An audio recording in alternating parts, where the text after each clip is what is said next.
Габрабракон или паразитическая оса, которая помогает уничтожать опасного вредителя – хлопковую совку. Совка способна за короткое время повредить большие площади посевов кукурузы, томатов и других культур.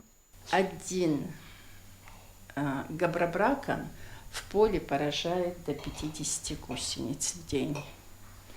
Поэтому действительно производительность, посчитайте, 2000 штук, если один поражает до 50 штук, это производительность хорошая.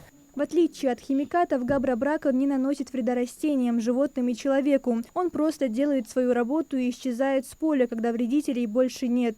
При правильном применении и при соблюдении методики их расселения на поле эффект бывает и до 80%. Ну вот считайте, какое это преимущество.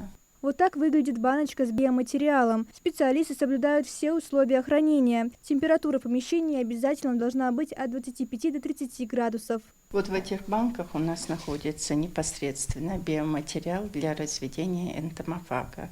Вот эти – это личинки мельничной огневки. Вот они есть. И вот на этих личинках мы уже будем заражать габрабраконом определенным количеством, необходимым на банку. И они у нас уже будет появляться габрабракон на 7-10 день. После выпуска габрабраконы сразу приступают к работе. Они чувствуют гусеницу по запаху. Габрабракон находит гусеницу, парализует ее укусом вначале, а потом происходит яйцеклад в эту гусеницу.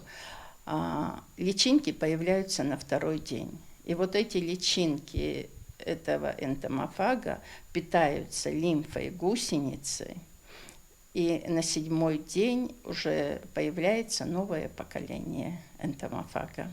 Вот. Это уже в полях, непосредственно в полях он у нас размножается. Главное не упустить момент. Выпуск габрабраконов должен совпасть с появлением первого поколения совки. Только тогда биометод даст нужный эффект. Мария Амбата, Хасан Ивлоев, Магаз 24.